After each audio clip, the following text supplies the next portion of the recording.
Good evening.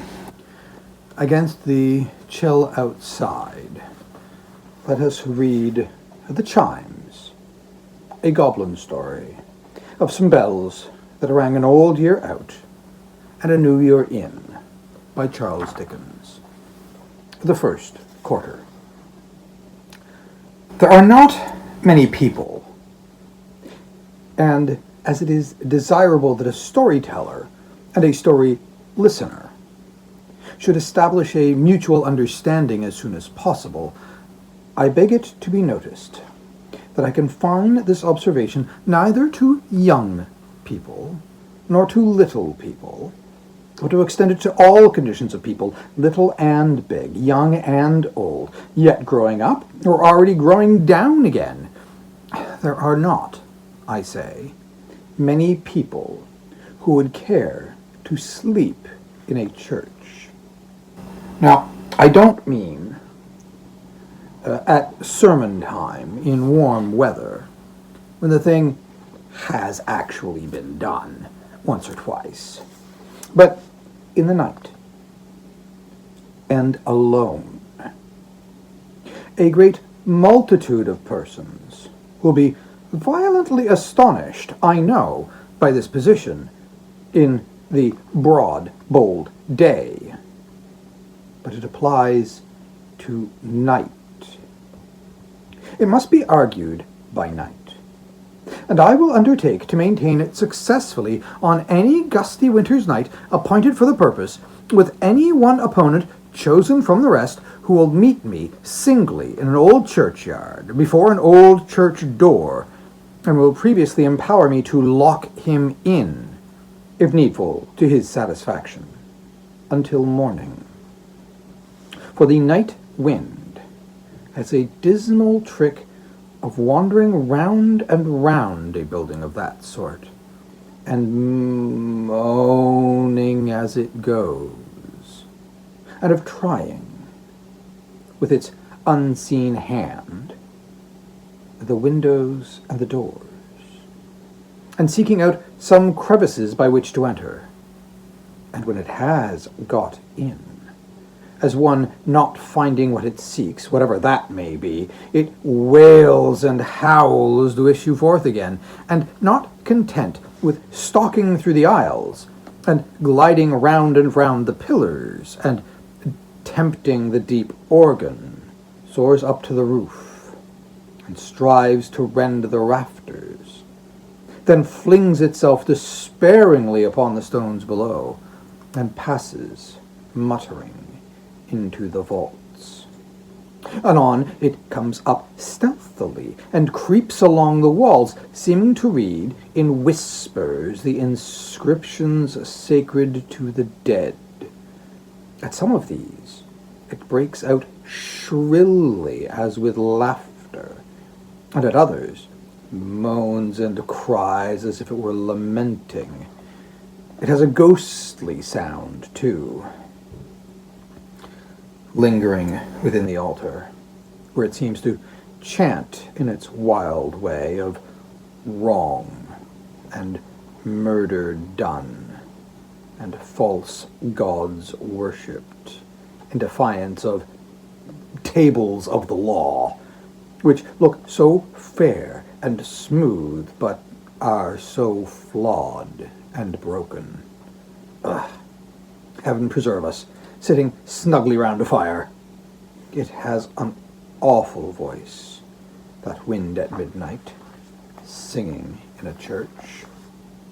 But high up in the steeple, there the foul blast roars and whistles, high up in the steeple, where it is free to come and go through many an airy arch and loophole, and to twist and twine itself about the giddy stair, and twirl the groaning weathercock, and make the very tower shake and shiver.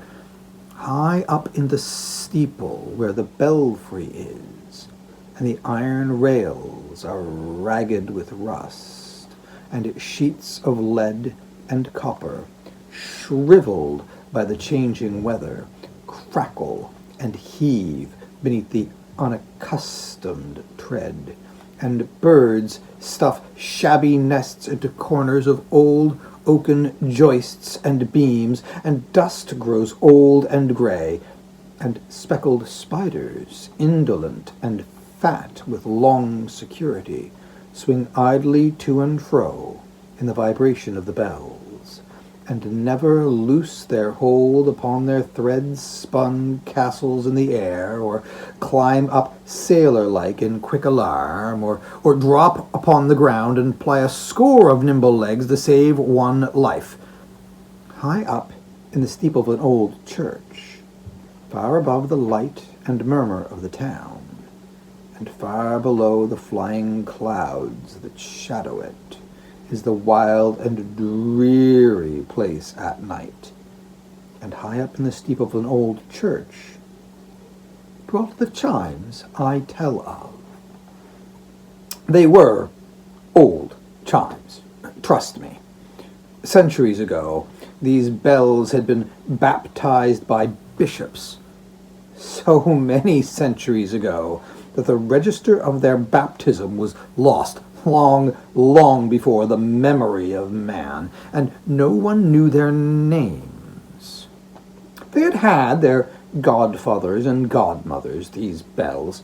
For my own part, by the way, I would rather incur the responsibility of being godfather to a bell than to a boy, and had their silver mugs, no doubt, besides, but time had mowed down their sponsors, and Henry VIII had melted down their mugs, and they now hung, nameless and mugless, in the church tower. Not speechless, though, far from it.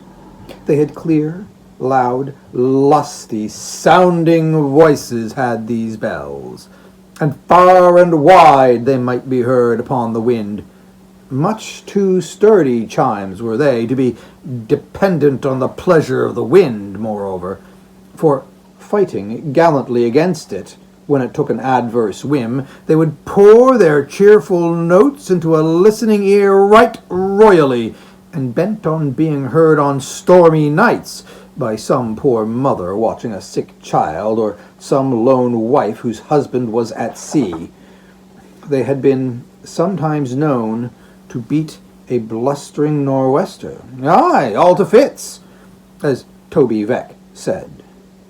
For although they chose to call him Trotty Veck, his name was Toby, and nobody could make it anything else either, well, except Tobias, without a special act of Parliament, he having been as lawfully christened in his day as the bells had been in theirs, although with not quite so much of solemnity or public rejoicing. For my part, I confess myself of Toby Veck's belief, for I am sure he had opportunities enough of forming a correct one. And whatever Toby Veck said, I say. And I take my stand by Toby Veck, although he did stand all day long, and weary work it was, just outside the church door. In fact, he was a ticket porter, Toby Veck, and he waited there for jobs. And a breezy, goose-skinned, blue-nosed, red-eyed, stony-toed, tooth-chattering place it was to wait in the winter time, as Toby Veck well knew. The wind came tearing round the corner, especially the east wind, as if it had sallied forth, express, from the confines of the earth to have a blow at Toby. And oftentimes it seemed to come upon him sooner than it had expected, for bouncing round the corner and passing Toby, it would then suddenly wheel round again as if it cried, "Why, here he is!" Incontinently his little white apron would be caught up over his head like a naughty boy's garments, and his feeble little cane would be seen to wrestle and struggle unavailingly in his hand, and his legs would undergo tremendous agitation, and Toby himself, all aslant, and facing now in this direction and now in that, would be so banged and buffeted, and so tousled and worried and hustled and lifted off his feet as to render it a state of things but 1 degree removed from a positive miracle. That he wasn't carried up bodily into the air as a colony of frogs or snails or other very portable creatures sometimes are, and rained down again to the great astonishment of the natives on some strange corner of the world where ticket porters are unknown. But windy weather, in spite of its using him so roughly, was, after all, a sort of holiday for Toby. That's the fact. He didn't seem to want our wait so long for a sixpence in the wind, as at other times. The having to fight with that boisterous element took off his attention and quite freshened him up when he was getting hungry and low-spirited. A hard frost, too, or a fall of snow, was an event, and it seemed to do him good somehow or other. Well, it would have been hard to say in what respect, though, Toby. So wind and frost and snow, and perhaps a good stiff storm of hail, were Toby Veck's red-letter days. Wet weather was the worst. The cold, damp, clammy wet that wrapped him up like a moist greatcoat. The only kind of greatcoat Toby owned, or could have added to his comfort by dispensing with. Wet days, when the rain came slowly, thickly, obstinately down, when the street's throat, like his own, was choked with mist, when smoking umbrellas passed and repassed, spinning round and round like so many teetotums, as they knocked against each other on the crowded footway, throwing off a little whirlpool of uncomfortable sprinklings. When gutters brawled and waterspouts were full and noisy. When the wet from the projecting stones and ledges of the church fell drip, drip, drip on Toby, making the wisp of straw on which he stood mere mud in no time. Those were the days that tried him. Then, indeed, you might see Toby looking anxiously out from his shelter in an angle of the church wall. Such a meagre shelter that in summer-time it never cast a shadow thicker than a good-sized walking stick upon the sunny pavement, with a disconsolate and lengthened face. But, coming out, a minute afterwards, to warm himself by exercise, and trotting up and down some dozen times, he would brighten even then, and go back more brightly to his niche. They called him Trotty from his pace, which meant speed if it doesn't make it. He could have walked faster, perhaps, most likely, but rob him of his trot, and Toby would have taken to his bed and died. It bespattered him with mud in dirty weather, and it cost him a world of trouble. He could have walked with infinitely greater ease, but that was one reason for his clinging to it so tenaciously. A weak, small, spare old man. He was a very Hercules, this Toby, in his good intentions.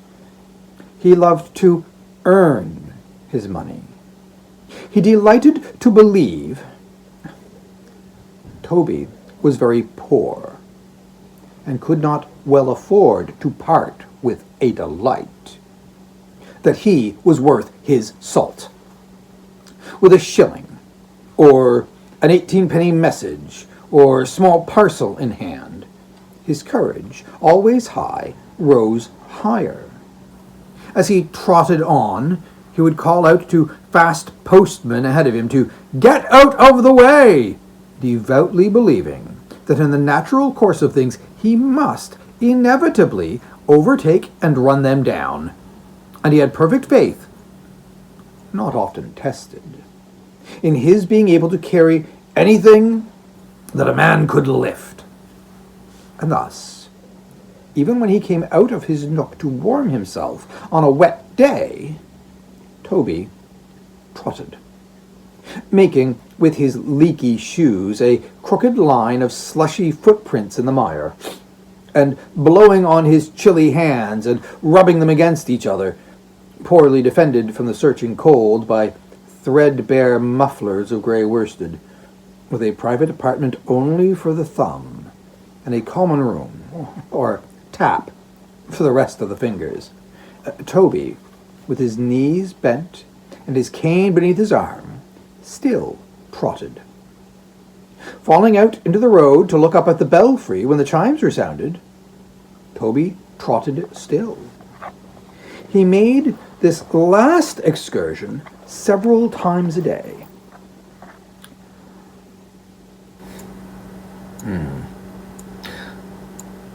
For they were company to him.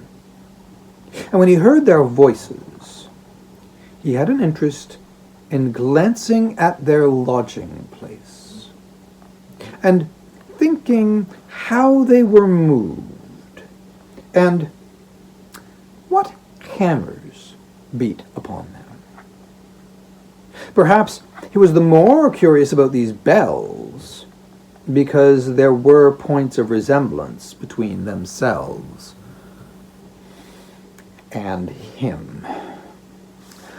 They hung there, in all weather, with the wind and rain driving in upon them, facing only the outsides of all those houses, never getting any nearer to the blazing fires that gleamed and shone upon the windows, or came puffing out the chimney tops, and incapable of participation in any of the good things that were constantly being handled through the street doors and the area railings to prodigious cooks.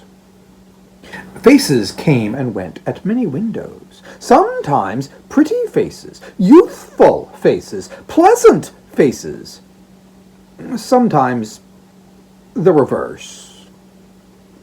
But Toby knew no more, though he often speculated on these trifles, standing idle in the streets, whence they came, or where they went, or whether, when the lips moved, one kind word was said of him in all the year.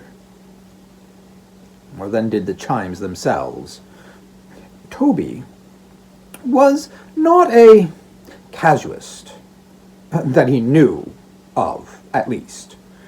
And I don't mean to say that when he began to take to the bells and to knit up his first rough acquaintance with them into something of a closer and more delicate woof, he passed through these considerations one by one, or held any formal review or great field day in his thoughts.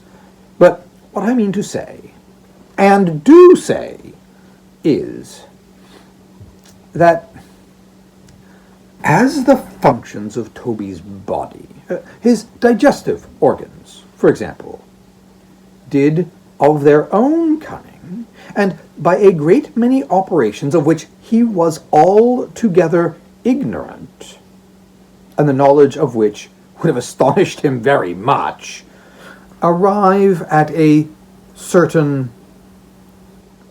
end, so his mental faculties, without his privity or concurrence, set all those wheels and springs in motion with 1,000 others, when they worked to bring about his liking for the bells. And though I had said his love, I would have not recalled the word, though it would scarcely have expressed his complicated feeling.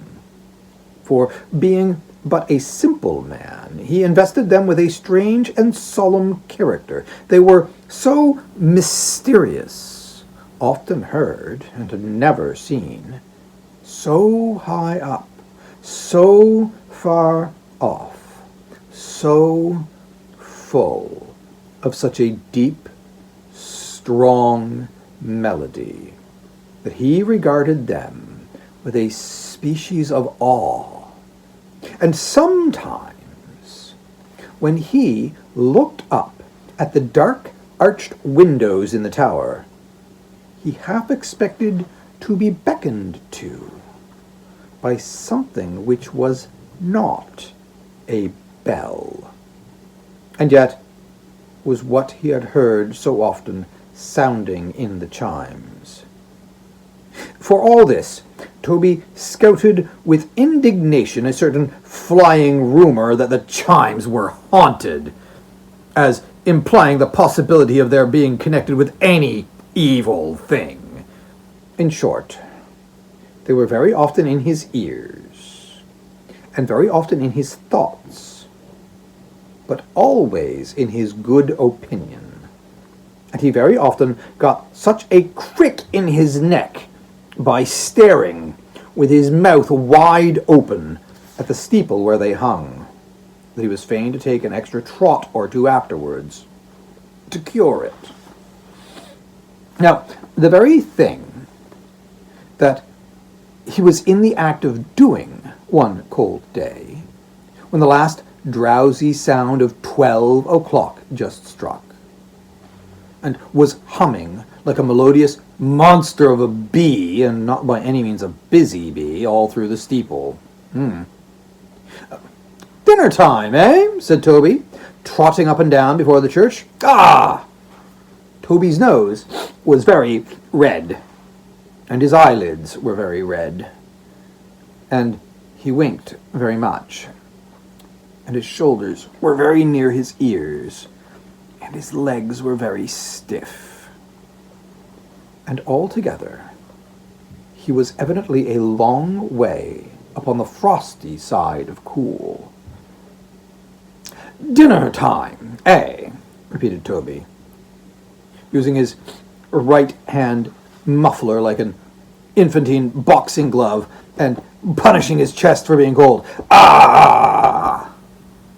He took a silent trot after that for a minute or two.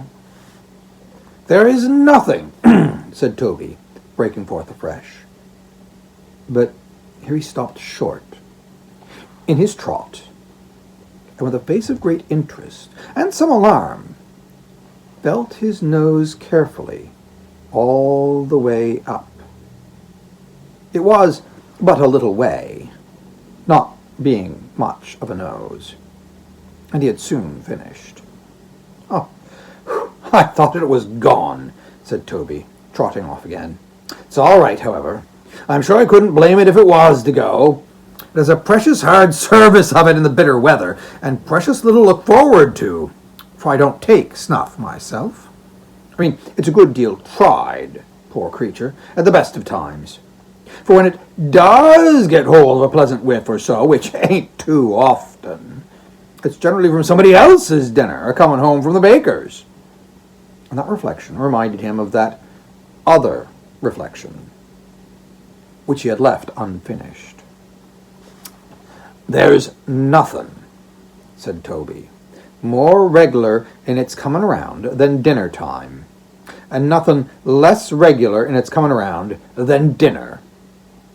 That's the great difference between 'em. It's took me a long time to find it out.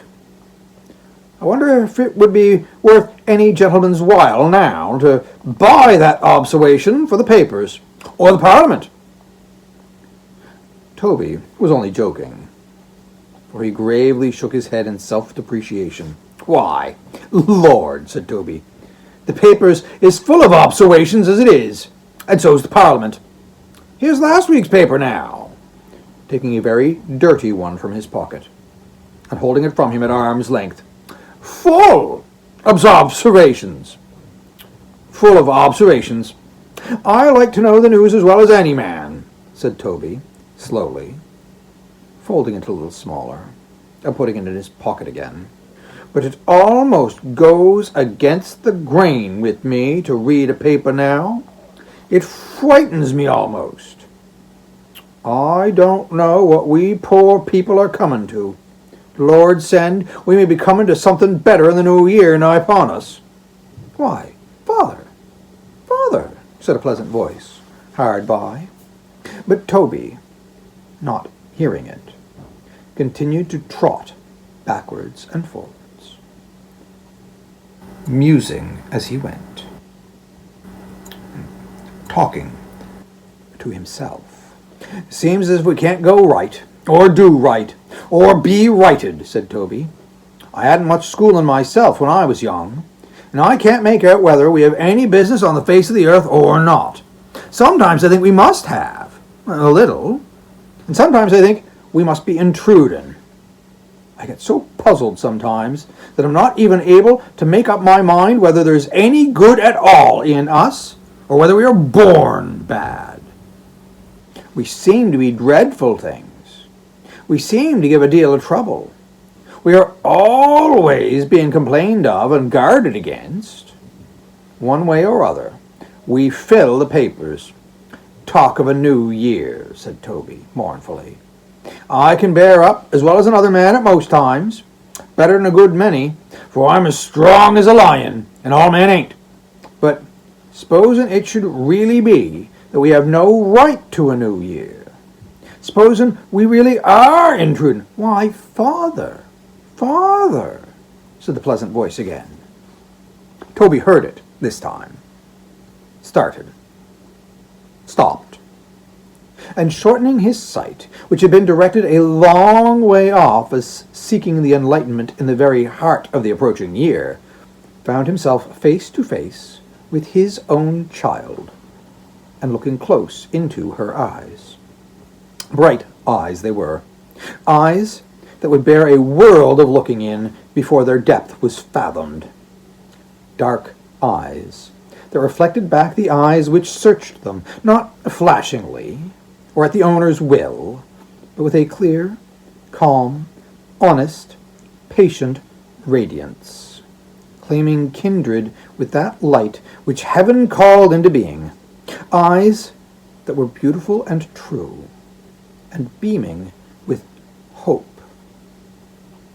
With hope so young and fresh, with hope so buoyant, vigorous, bright, despite the 20 years of work and poverty on which they had looked, that they became a voice to Trotty Veck, and said, "I think we have some business here a little." Well, Trotty kissed the lips belonging to the eyes, and squeezed the blooming face between his hands. "Why, pet," said Trotty, "what's to do? I didn't expect you today, Meg."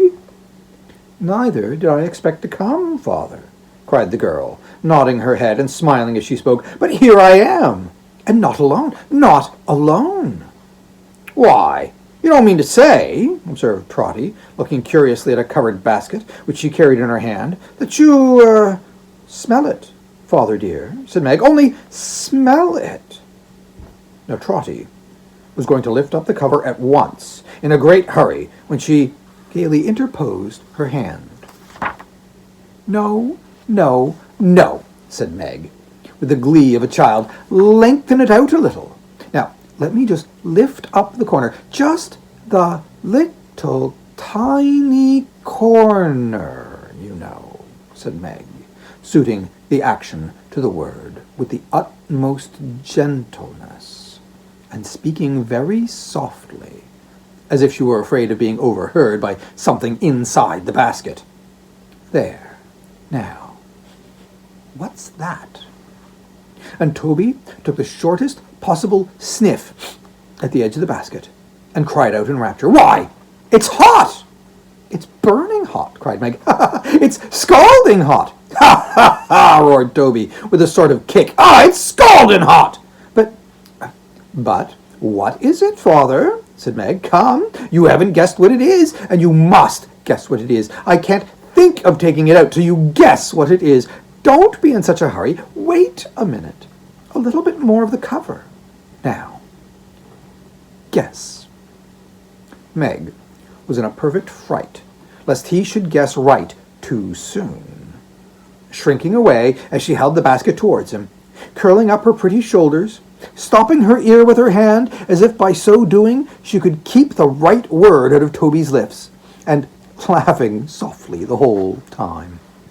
Meanwhile, Toby, putting a hand on each knee, bent down his nose to the basket and took a long inspiration at the lid, the grin upon his withered face expanding in the process as if he were inhaling laughing gas. "Ha ha ha ha! It's very nice," said Toby. "It ain't... Oh, I suppose... it ain't polonies?" "No, no, no," cried Meg, delighted. "No, nothing like..." No, said Toby, after another sniff. It's mellard and polonies. It's very nice. It improves every moment. It's too decided for trotters, ain't it?" And Meg was in ecstasy. He could not have gone wider of the mark than trotters, well, except polonies. "Liver?" said Toby, communing with himself. No, there's a mildness about it. Don't answer to liver. "Potatoes? No, it ain't faint enough for potatoes. It wants the stringiness of cock's heads. Oh, and I know it ain't sausages. I'll tell you what, it's chitterlings." "No, it ain't," said Meg in a burst of delight. "No, it ain't." "Why, what am I thinking of?" said Toby, suddenly recovering a position as near the perpendicular as it was possible for him to assume. "I shall forget my own name next." "It's tripe." And tripe it was. And Meg, in high joy, protested he should say, in half a minute more, that it was the best tripe ever stewed. "And so," said Meg, busying herself exultingly with the basket, "I'll lay the cloth at once, father, for I have brought the tripe in a basin, and tied the basin up in a pocket-handkerchief. And if I like to be proud for once, and spread that for a cloth, and call it a cloth, well, there's no law to prevent me, is there, father?" "Not that I know of, my dear," said Toby, "but they're always a-bringing up some new law or other." "Well, and according to what I was reading you in the paper the other day, father, what the judge said, you know, we poor people are supposed to know them all." "What a mistake! Oh, my goodness me, how clever they think us!" "Yes, my dear," said Trotty, "and they'd be very fond of any one of us that did know 'em all. He'd grow fat upon the work he'd get, that man, and be popular with the gentlefolks in his neighbourhood, very much so." "He'd eat his dinner with an appetite, whoever he was, if it smelt like this," said Meg cheerfully. "Now make haste, for there's a hot potato beside, and half a pint of fresh-drawn beer in a bottle. So where will you dine, father? On the post or on the steps? Dear, dear, how grand we are. 2 places to choose from." "Steps today, me pet," said Trotty. "Steps in dry weather, post in wet. There's a greater conveniency in the steps at all times because of the sitting down, but they're rheumatic in the damp." "Then here," said Meg, clapping her hands after a moment's bustle. "Here it is, all ready. Oh, and beautiful it looks. Come, father, come." Since his discovery of the contents of the basket, Trotty had been standing looking at her, and had been speaking, too, in an abstracted manner, which showed that though she was the object of his thoughts and eyes, to the exclusion even of tripe, he neither saw nor thought about her as she was at that moment, but had before him some imaginary rough sketch or drama of her future life. Roused now by her cheerful summons, he shook off a melancholy shake of the head which was just coming upon him, and trotted to her side. As he was stooping to sit down, the chimes rang. "Amen," said Trotty, pulling off his hat and looking up toward them. "Amen to the bells, father," said Meg, Well, they broke in like a grace, my dear, said Trotty, taking his seat. They'd say a good one, I am sure, if they could. Many's the kind thing they'd say to me. The bells do, father, laughed Meg, as she set the basin and a knife and fork before him. Well, seems to, my pet, said Trotty, falling to with great vigour. And where's the difference? If I hear 'em, what does it matter whether they speak it or not? Oh, I bless you, my dear, said Toby, pointing at the tower with his fork, and becoming more animated under the influence of dinner. How often have I heard them bells say, Toby Veck, keep a good heart, Toby, Toby Veck, keep a good heart, Toby. What, a million times? More! Well, I never, cried Meg. She had, though. Over and over again. For it was Toby's constant topic. When things is very bad, said Trotty. Very bad indeed, I mean. Almost of the worst. Then it's Toby Veck, job coming soon, Toby Veck, job coming soon, Toby, that way. And it comes at last, father, said Meg, with a touch of sadness in her pleasant voice. Oh, always, answered the unconscious Toby. Never fails. And while this discourse was holding, Trotty made no pause in his attack upon the savoury meat before him, but cut and ate, and cut and drank, and cut and chewed, and dodged about from tripe to hot potato, from hot potato back again to tripe, with an unctuous and unflagging relish.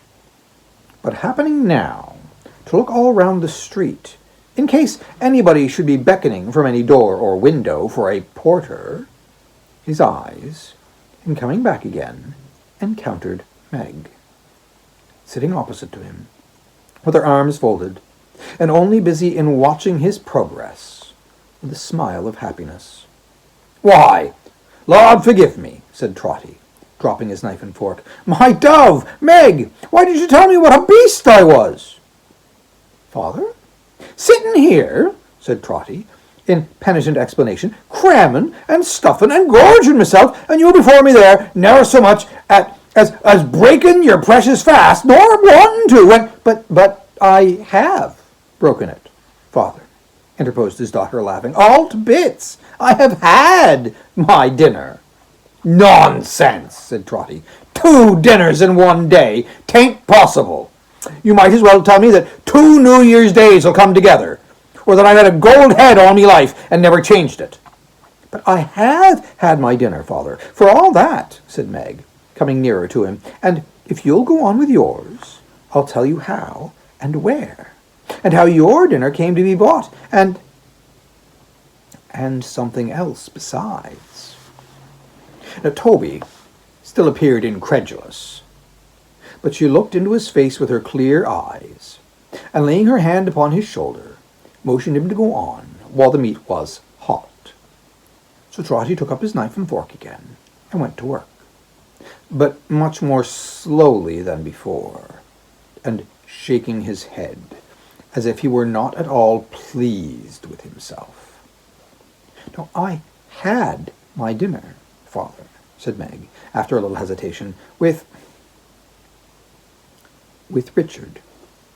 His dinner time was early, and as he brought his dinner with him when he came to see me, we had it together, father. Trotty took a little beer and smacked his lips, and then he said, "Oh," because she waited. Well, and Richard says, father, Meg resumed, and then stopped.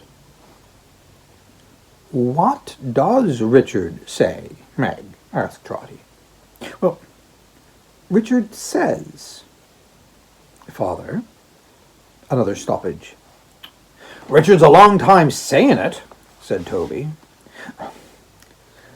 He says then, father, Meg continued, lifting up her eyes at last, and speaking in a tremble, but quite plainly, another year is nearly gone, And where is the use of waiting on from year to year, when it is so unlikely that we shall ever be better off than we are now?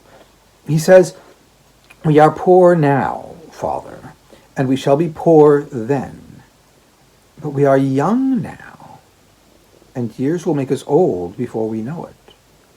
He says that if we wait, people in our condition, until we see our way quite clearly, the way will be a narrow one indeed, the common way, the grave, Father. A bolder man than Trotty Veck must needs have drawn upon his boldness largely to deny it. Trotty held his peace. And how hard, Father, to grow old and die, and think that we might have cheered and helped each other. How hard in all our lives to love each other and to grieve apart, to see each other working, changing, growing old and gray. Even if I got the better of it and forgot him, which I never could. Oh, Father dear, how hard to have a heart so full as mine is now, and live to have it slowly drained out every drop, without the recollection of one happy moment of a woman's life to stay behind and comfort me, and make me better. Trotty sat quite still. Meg dried her eyes, and said, more gaily, that is to say, with here a laugh, and there a sob, and here a laugh, and sob together. So, Richard says, Father, as his work was yesterday made certain for some time to come, and as I love him, and have loved him, full 3 years, longer than that if he knew it, will I marry him on New Year's Day, the best and happiest day, he says, in the whole year, and one that is almost sure to bring good fortune with it. It's a short notice, Father, isn't it? But I haven't my fortune to be settled, or my wedding dresses to be made, like the great ladies, Father, have I? And he said so much, and said it in his way, so strong and earnest, and all the time so kind and gentle, that I said I would come and talk to you, Father. And as they paid the money for that work of mine this morning, unexpectedly, I am sure, and as you have fared very poorly for a whole week, and as I couldn't help wishing there should be something to make this day a sort of holiday to you as well as a dear and happy day to me, Father, I made a little treat and brought it to surprise you.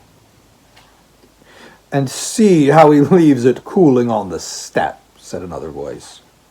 It was the voice of this same Richard, who had come upon them unobserved, and stood before the father and daughter, looking down upon them with a face as glowing as the iron on which his stout sledgehammer daily rung, a handsome, well-made, powerful youngster he was, with eyes that sparkled like the red-hot droppings from a furnace fire, black hair that curled about his swarthy temples rarely, a smile that bore out Meg's eulogium on his style of conversation. See how he leaves it cooling on the steps, said Richard. Meg don't know what he likes. No, not she. Trotty, all action and enthusiasm, immediately reached up his hand to Richard, and was going to address him in a great hurry, when the house door opened, without any warning, and a footman very nearly put his foot into the tripe. Out of the ways there, will you? You must always go and be a setting on our steps, must you? You can't go and give a turn to none of the neighbours, never, can you? Will you clear the road, or won't you? Strictly speaking, the last question was irrelevant, as they'd already done it. What's the matter? What's the matter? Said the gentleman for whom the door was opened, coming out of the house at that kind of light, heavy pace, that peculiar compromise between a walk and a jog, trot, with which a gentleman upon the smooth downhill of life, wearing creaking boots, and a watch chain, and clean linen, may come out of his house, not only without any abatement of his dignity, but with an expression of having important and wealthy engagements elsewhere. What's the matter? What's the matter? You are always a-being begged and prayed upon your bended knees, you are, said the footman with great emphasis to Trotty Veck, to let our doorsteps be. Why don't you let 'em be? Can't you let 'em be? There, that'll do, said the gentleman. Hello there, porter, beckoning with his head to Trotty Veck. Come here. What's that? Your dinner? Yes, sir, said Trotty, leaving it behind him in a corner. Don't leave it there, exclaimed the gentleman. Bring it here, bring it here. So, this is your dinner, is it? Yes, sir, repeated Trotty, looking with a fixed eye and a watery mouth at the piece of tripe he had reserved for a last delicious tidbit, which the gentleman was now turning over and over on the end of the fork. Two other gentlemen had come out with him.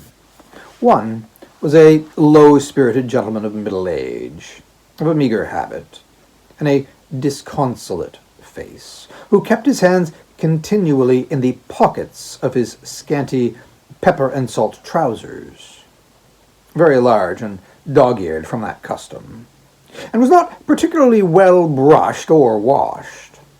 The other, a full-sized, sleek, well-conditioned gentleman in a blue coat with bright buttons and a white cravat. This gentleman had a very red face, as if an undue proportion of the blood in his body were squeezed up into his head, which perhaps accounted for his having also the appearance of being rather cold about the heart. He, who had Toby's meat upon the fork, called to the first one by the name of Filer, and they both drew near together. Mr. Filer, being exceedingly short-sighted, was obliged to go so close to the remnant of Toby's dinner before he could make out what it was, that Toby's heart leapt up into his mouth. But Mr. Filer didn't eat it. This is a description of animal food, Alderman, said Filer, making little punches in it with a pencil case, commonly known to the labouring population of this country by the name of tripe. The alderman laughed and winked, for he was a merry fellow, Alderman Cute. Oh, and a sly fellow, too, a knowing fellow, up to everything, not to be imposed upon, deep in the people's hearts. He knew them, Cute did. Oh, I believe you. But who eats tripe? Said Mr. Filer, looking round. Tripe is without an exception the least economical and the most wasteful article of consumption that the markets of this country can possibly produce. The loss upon a pound of tripe has been found to be, in the boiling, 7/8 of a fifth more than the loss upon a pound of any other animal substance whatever. Tripe is more expensive, properly understood, than the hothouse pineapple. Taking into account the number of animals slaughtered yearly within the bills of mortality alone, and forming a low estimate of the quantity of tripe which the carcasses of those animals, reasonably well butchered, would yield, I find that the waste on that amount of tripe, if boiled, would victual a garrison of 500 men for 5 months, on 31 days each, and a February over. The waste, the waste! Trotty stood aghast, and his legs shook under him. He seemed to have starved a garrison of 500 men with his own hand. Who eats tripe? Said Mr. Filer warmly. Who eats tripe? Trotty made a miserable bow. You do you? said Mr. Filer. "Then I'll tell you something. You snatch your tripe, my friend, out of the mouths of widows and orphans." "I hope not, sir," said Trotty faintly. "I'd sooner die of want." "Divide the amount of tripe before mentioned, Alderman," said Mr. Filer, "by the estimated number of existing widows and orphans, and the result will be 1 pennyweight of tripe to each. Not a grain is left for that man. Consequently, he is a robber." Trotty was so shocked that it gave him no concern to see the alderman finish the tripe himself. It was a relief to get rid of it, anyhow. "And what do you say?" asked the alderman joculussly of the red-faced gentleman in the blue coat. "You have heard friend Filer. What do you say?" "What's it possible to say?" returned the gentleman. "What is to be said? Who can take any interest in a fellow like this?" Meaning Trotty. "In such degenerate times as these. Look at him. What an object. The good old times, the grand old times, the great old times. Those were the times for a bold peasantry and all that sort of thing. Those were the times for every sort of thing, in fact. There's nothing nowadays." "Oh," sighed the red-faced gentleman. "The good old times. The good old times." The gentleman didn't specify what particular times he alluded to, nor did he say whether he objected to the present times from a disinterested consciousness that they had done nothing very remarkable in producing himself. "The good old times. The good old times," repeated the gentleman. "What times they were. They were the only times. It's no use talking about any other times or discussing what the people are in these times. You don't call these times, do you? I don't. Look into Strutt's costumes and see what a porter used to be in any of the good old English reigns. He hadn't, in his very best circumstances, a shirt to his back or a stocking to his foot, and there was scarcely a vegetable in all England for him to put into his mouth," said Mr. Filer. "I can prove it by tables." But still, the red-faced gentleman extolled the good old times, the grand old times, the great old times. No matter what anybody else said, he still went turning round and round in one set of form of words concerning them, as a poor squirrel turns and turns in its revolving cage, touching the mechanism, and trick of which it is probably quite distinct perceptions as ever this red-faced gentleman had of his deceased millennium. It is possible that poor Trotty's faith in these very vague old times was not entirely destroyed, for he felt vague enough at that moment. One thing, however, was plain to him in the midst of his distress, to wit, that however these gentlemen might differ in details, his misgivings of that morning, and of many other mornings, were well founded. No, we can't go right or do right, thought Trotty in despair. There is no good in us. We are born bad. But Trotty had a father's heart within him, which had somehow got into his breast in spite of this decree, and he could not bear that Meg, in the blush of her brief joy, should have her fortune read by these wise gentlemen. God help her, thought poor Trotty. She will know it soon enough.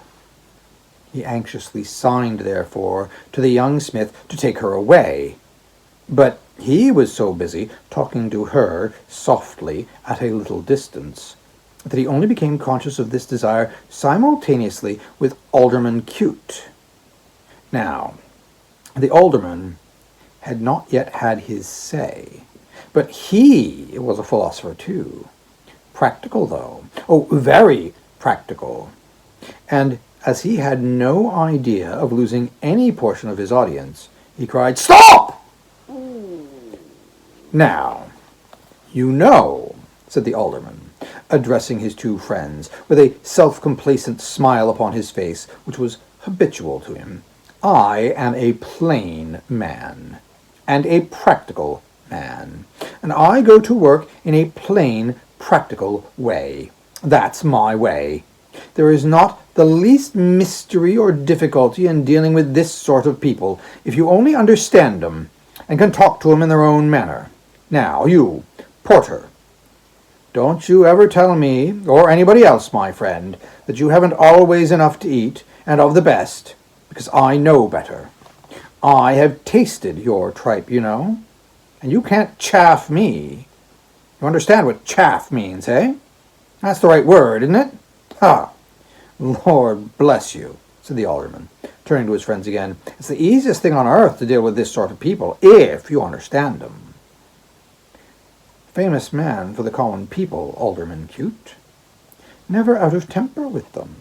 Easy, affable, joking, knowing gentleman. You see, my friend, pursued the alderman, there is a great deal of nonsense talked about want. Hard up, you know. That's the phrase, isn't it? Ha! Ha! And I intend to put it down. There's a certain amount of cant in vogue about starvation, and I mean to put it down. That's all. Lord bless you, said the alderman, turning to his friends again. You may put down anything among this sort of people if you only know the way to set about it. Trotty took Meg's hand and drew it through his arm. He didn't seem to know what he was doing, though. Your daughter, eh? Said the alderman, chucking her familiarly under the chin. Always affable with the working classes, Alderman Cute. Knew what pleased them. Not a bit of pride. Where's her mother? Asked that worthy gentleman. Dead, said Toby. Her mother got up linen, and was called to heaven when she was born. Well, not to get up linen there, I suppose, remarked the alderman pleasantly. Toby might or might not have been able to separate his wife in heaven from her old pursuits, but query, if Mrs. Alderman Cute had gone to heaven, would Mr. Alderman Cute have pictured her as holding any state or station there? And you're making love to her, are you? Said Cute to the young smith. Yes, returned Richard quickly, for he was nettled by the question. And we are going to be married on New Year's Day. What do you mean? Cried Filer sharply. Married? Why, yes. We're thinking of it, master, said Richard. We're rather in a hurry, you see, in case it should be put down first. Ah! Cried Filer with a groan. Put that down indeed, alderman, and you'll do something. Married! Married! The ignorance of the first principles of political economy on the part of these people, their improvidence, their wickedness, is, by heavens, enough to... Oh, now look at that couple, will you? Well, they were worth looking at, and marriage seemed as reasonable and fair a deed as they need have in contemplation. A man may live to be as old as Methuselah, said Mr. Filer, and may labor all his life for the benefit of such people as those, and may heap up facts on figures, facts on figures, facts on figures, mountains high and dry, and he can no more hope to persuade them that they have no right or business to be married than he can hope to persuade them that they have no earthly right or business to be born. And that we know they haven't. We reduced it to mathematical certainty long ago. Alderman Cute was mightily diverted, and laid his right forefinger on the side of his nose, as much as to say to both his friends, observe me, will you? Keep your eye on this practical man. And he called Meg to him. Come here, my girl, said Alderman Cute. The young blood of her lover had been mounting wrathfully within the last few minutes, and he was indisposed to let her come. But Setting a constraint upon himself, he came forward with a stride as Meg approached, and stood beside her. Trotty kept her hand within his arm still, but looked from face to face as wildly as a sleeper in a dream.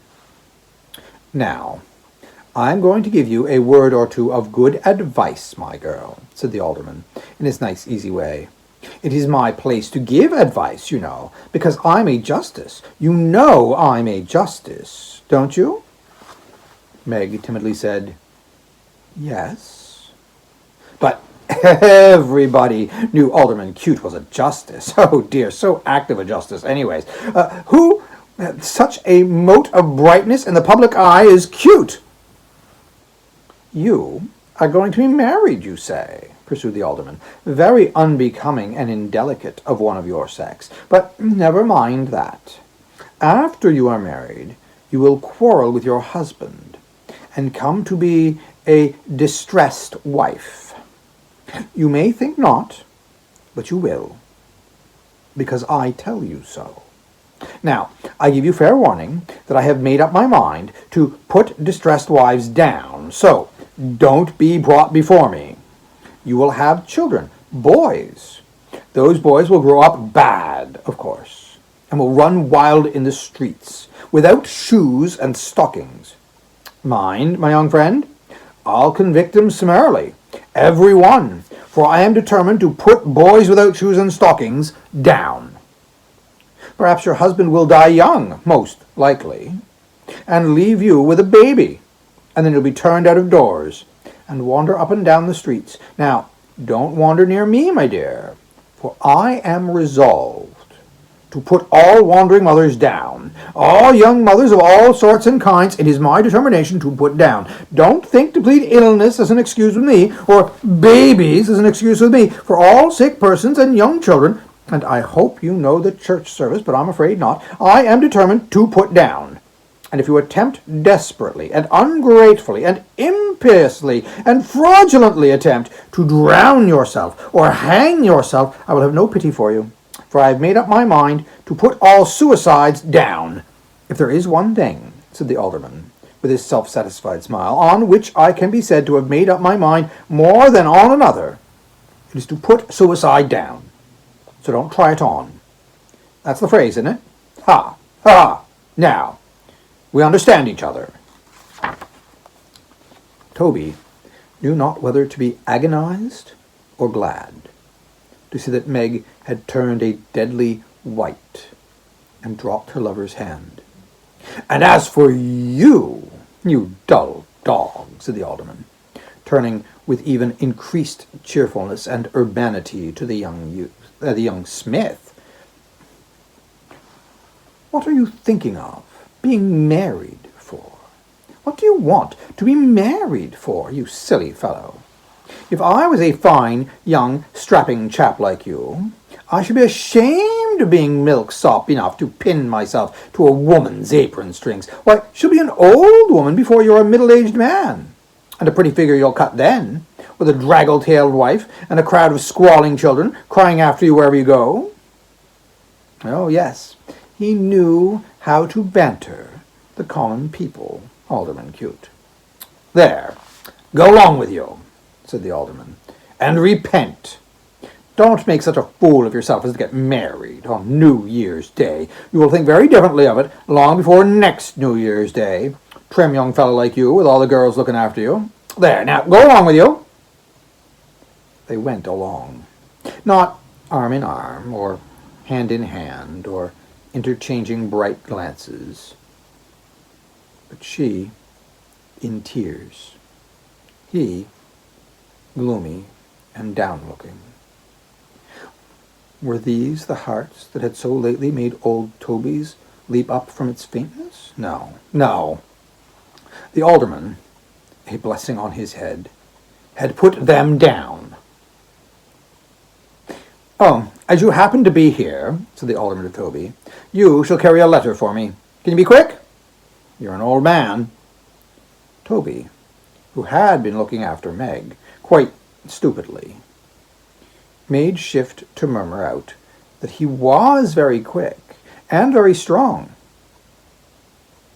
How old are you? Inquired the alderman. I'm over 60, sir, said Toby. Oh, this man's a great deal past the average age, you know, cried Mr. Filer, breaking in, as if his patience would bear some trying. But really, this really was carrying matters a little too far. I feel I am intruding, sir, said Toby. I misdoubted it this morning. Oh, dear me. The alderman cut him short by giving him the letter from his pocket.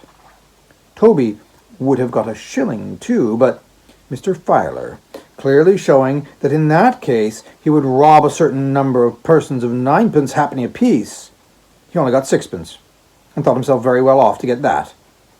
And then the alderman gave an arm to each of his friends, and walked off in high feather.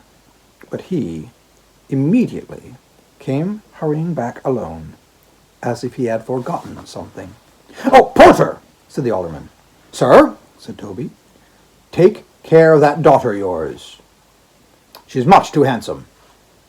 Oh, even her good looks are stolen from somebody or other, I suppose, thought Toby, looking at the 6 in his hand and thinking of the tripe. She's been and robbed 500 ladies of a bloom apiece, I shouldn't wonder. It's very dreadful. She is much too handsome, my man, repeated the alderman. The chances are that she'll come to no good, I can clearly see. Observe what I say. Take care of her. With which he hurried off again. Wrong every way. Wrong every way, said Trotty, clasping his hands. She's born bad. No business here. The chimes came clashing in upon him as he said the words, full, loud, and sounding, but with no encouragement. No, not a drop. The tune's changed, cried the old man as he listened. There's not a word of all that fancy in it. Why should there be? I've no business with the new year, nor with the old one neither. Let me die. Still the bells, pealing forth their changes, made the very air spin. Put 'em down, put 'em down, good old times, good old times, facts and figures, put 'em down, put 'em down. And if they said anything, they said this, until the brain of Toby reeled. He pressed his bewildered head between his hands, as if to keep it from splitting asunder.